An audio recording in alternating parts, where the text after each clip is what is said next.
My name is Lena Carter, and I just worked a 12-hour shift crunching risk reports for a biotech startup in downtown Seattle. The rain hadn't even stopped yet when I turned onto my parents' street and saw it. A brand new red Tesla parked in their driveway. And my little sister, Chloe, twirling in front of it like it was a Christmas miracle. "Isn't she gorgeous?" she shouted, stroking the hood like it was a newborn. I parked next to it, still in my wrinkled work blouse, hands clenched around the steering wheel.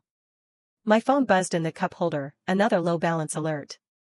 I had been ignoring them all day, praying it was a glitch. But it wasn't. Because that Tesla was bought with my entire house fund. Every dollar I had saved since I was 24. Every sacrifice. Every skipped vacation, every side gig, every dollar scraped together, gone.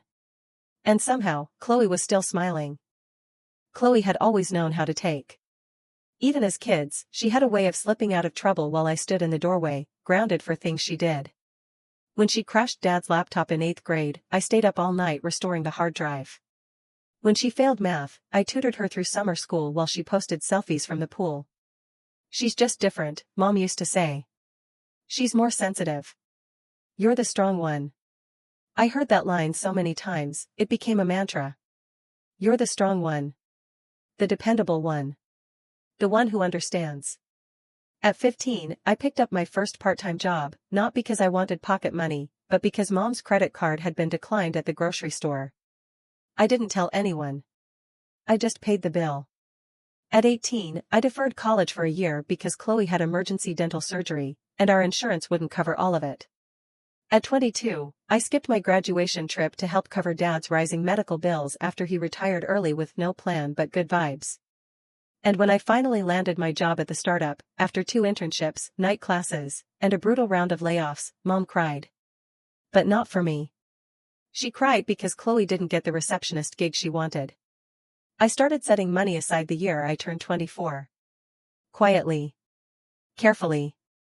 I opened a savings account under my name, created automated deposits, set budget spreadsheets, tracked every cent. It became more than a dream. It was my boundary. My someday house. My safety. But family emergencies kept cropping up. And somehow, they always seemed to land in the same place, my balance. Chloe's tuition fell through. Your dad's car needs repairs. Your cousin can't afford her rent, just this once. I adjusted. I shrank my goals. I lived small. I believed them when they said we were in it together. But as I stood in that driveway, watching Chloe hug a brand new Tesla like it was some cosmic prize, I realized something I should have understood years ago. We were never in it together. I was just the one they pulled from when things got inconvenient. And now, they hadn't just borrowed. They'd taken everything. No warning. No conversation. No apology. Just Chloe with her perfect lashes and designer jacket, spinning in the driveway like she earned it. Mom and Dad clinked champagne glasses on the porch like it was a family victory. They didn't even look ashamed. I didn't say anything, not right away. I stood there, in my sensible flats and thrifted coat, watching Chloe pose for selfies in front of the car I'd unknowingly bought her. My mouth was dry. My pulse loud in my ears. "Where did you get the money for this?" I finally asked. Chloe barely glanced at me. "Don't start, Lena. I got a great deal, okay?" The salesman practically gave it away. She tossed her hair, identical to Mom's blowout, and kept posing. Mom stepped down the porch stairs, holding a champagne flute. "Sweetheart," she said gently, like I was the one overreacting. "Chloe needed reliable transportation. Your dad and I agreed it was time." "Time for what?" I asked. "To drain my savings account?" Mom blinked. "We just accessed that emergency fund you set up for the family. You always said we could use it if things got tight." "That wasn't for things getting tight," I snapped. "That was my house fund. $50,000. Gone." Dad finally spoke from behind Mom, his glass halfway to his mouth. "Now Lena, don't be dramatic." I laughed. It came out sharp, bitter. "Dramatic? You stole from me." "It's not stealing," Chloe cut in, rolling her eyes. "You're great with money. You'll save it back in no time. Besides, family helps each other, right? Family helps each other. I pulled out my phone, opened my banking app, and held it out for all of them to see. $127.43, I said flatly. That's what I have left. You didn't just dip in, you drained everything. Without telling me. Chloe shifted uncomfortably, but Mom jumped in. Chloe has interviews lined up. She needs to look put together. It's been a rough year for her. A rough year? I stared at her. She quit 3 jobs and dropped out of another certification course. And somehow, that's still my fault? She's trying her best, Mom whispered, as if I'd kicked a puppy. And you've always been the strong one. We thought you'd understand. There it was again. The strong one. The one who could be stolen from without complaint. The one who'd clean up the mess quietly, just like always. Only this time. I didn't feel strong. I felt hollow. I need you to transfer the money back, I said, each word slow and steady. All of it. No one moved. No one spoke. Dad exhaled loudly. You're making this uglier than it needs to be. I turned to Chloe. Did you even ask? She shrugged. I asked Mom. I looked at Mom. She didn't deny it. I swallowed the burn rising in my chest. Then I turned, walked back to my car, and sat behind the wheel, hands shaking. I didn't cry. I didn't scream. I opened my phone again, and started making a list. Not of what I'd lost. But of what I still had control over. Because if they thought I'd just sit there and swallow this like I always had, they were about to find out who the strong one really was. I drove 2 blocks away before pulling over. My hands were still shaking, but my mind was clear, eerily clear, like a lake gone still before a storm. I opened my banking app again, heart pounding, and stared at the red numbers. Negative balances. Overdraft fees. Scheduled auto debits I'd completely forgotten about. No apology. No warning. Just silence, like I was supposed to accept it. I tapped the number at the bottom of the screen. This is Lena Carter. I'd like to close account 1405. Yes, I understand it'll impact all linked profiles. That's the point. The customer rep tried to confirm details. I repeated them coldly, without pause. That was the first account. Then the second. Then the credit line Dad had asked me to co-sign just to help with emergencies. Then the one I'd opened for Mom back in college, because she forgot her online banking passwords too often. One by one, I shut them down. I severed every tie. Every pipeline. Every excuse. I didn't cry. I didn't explain. I didn't text them a warning. I simply ended it. Back at my apartment, I turned off the lights, sat on the couch, and stared at the ceiling while my phone buzzed in the dark. Mom, can we talk? Dad, I'm disappointed in you. CHLOE, you're seriously overreacting. It's not like you're homeless. Not one of them asked if I was okay. Not one of them offered to make it right. Just guilt. Blame.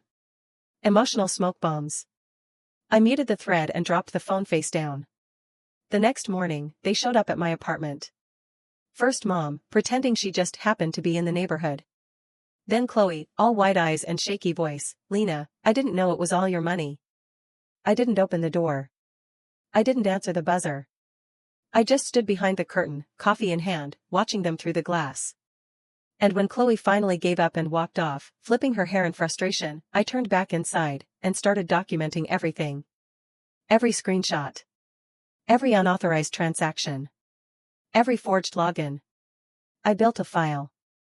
Not to lash out. Not for revenge. For truth. I called Tara, my best friend since college, and told her everything. She didn't gasp or say, I'm so sorry. She said, let's clean it up.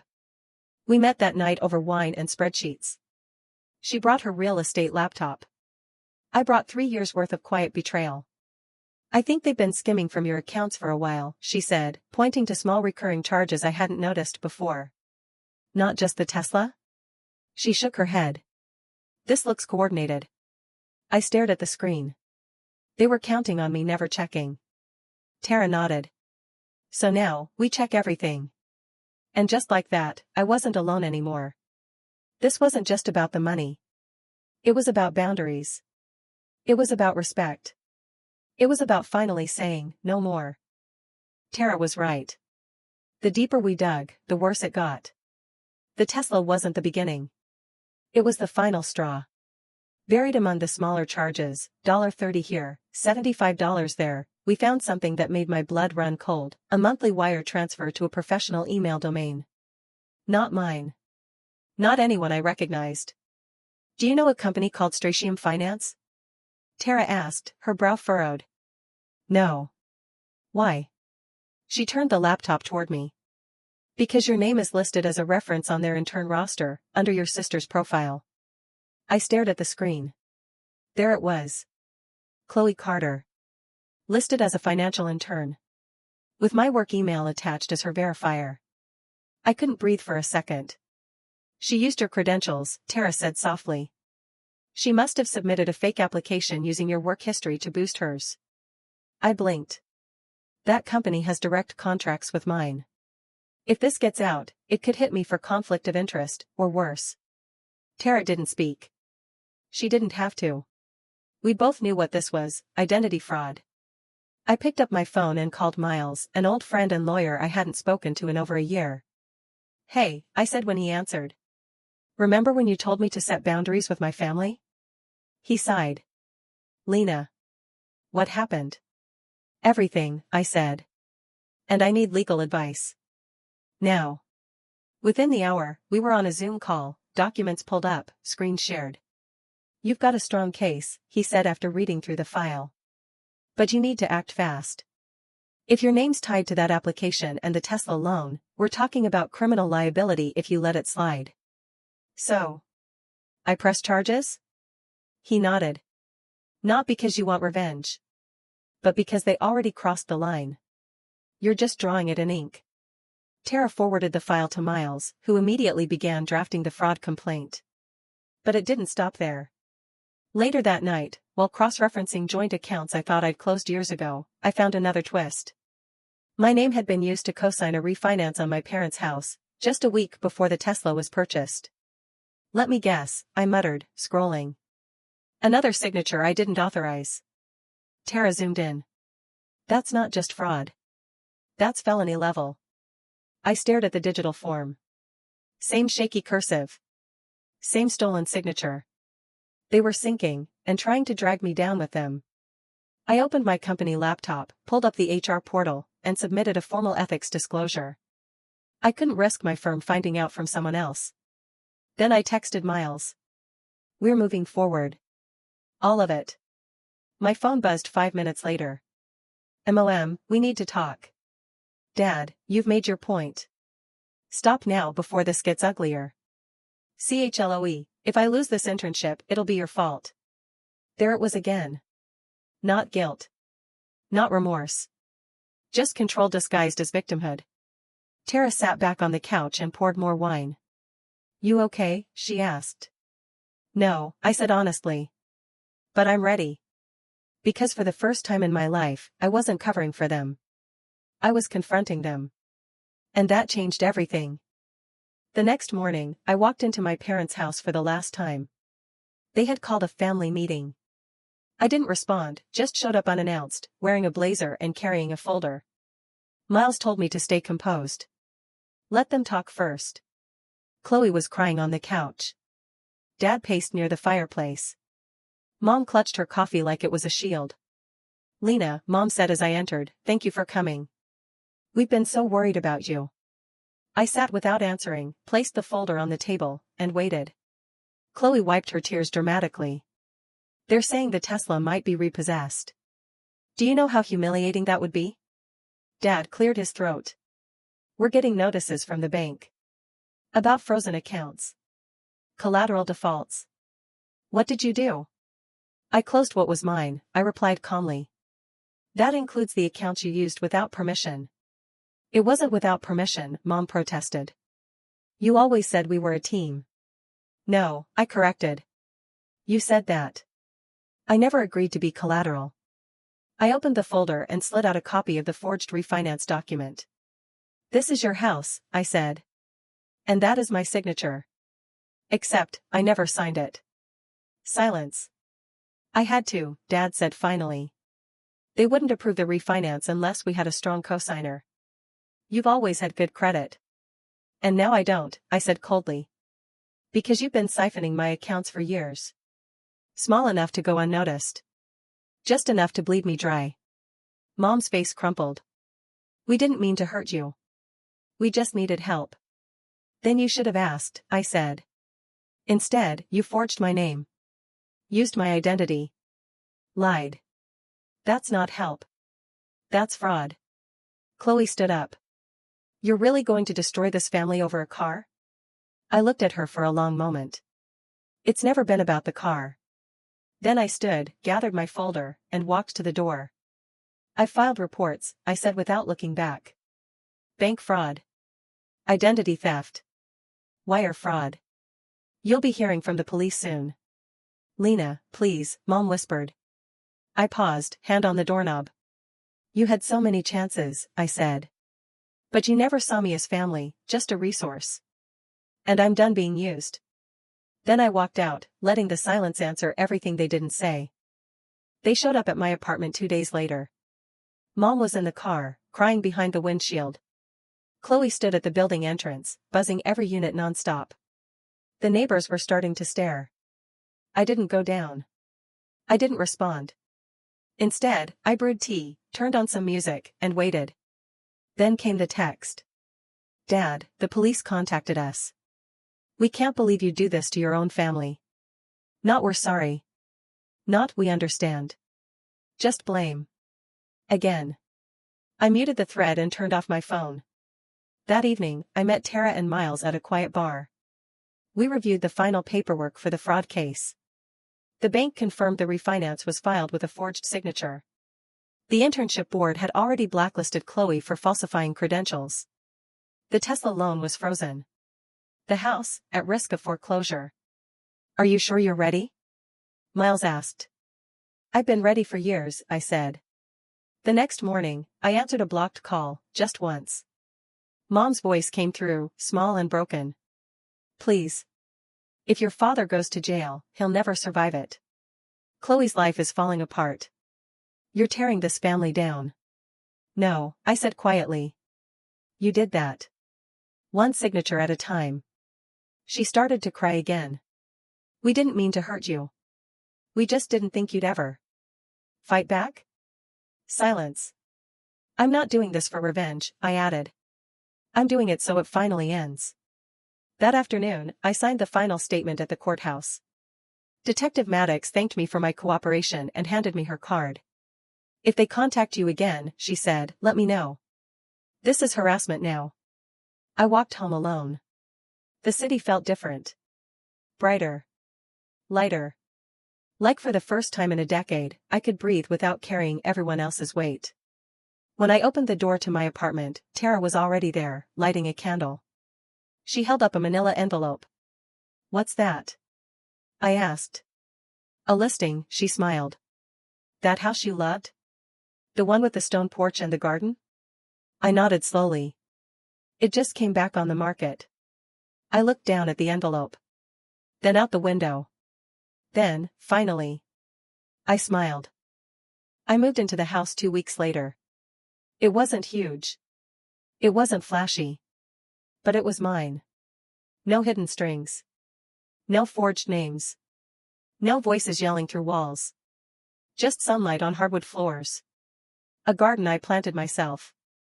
Silence that felt like peace, not punishment. The court hearings would continue. Restitution would take time. But the healing? That had already started. I used to think family was forever. Now I know, boundaries are. So tell me. Have you ever had to walk away from the people who were supposed to protect you? And if you did it finally set you free?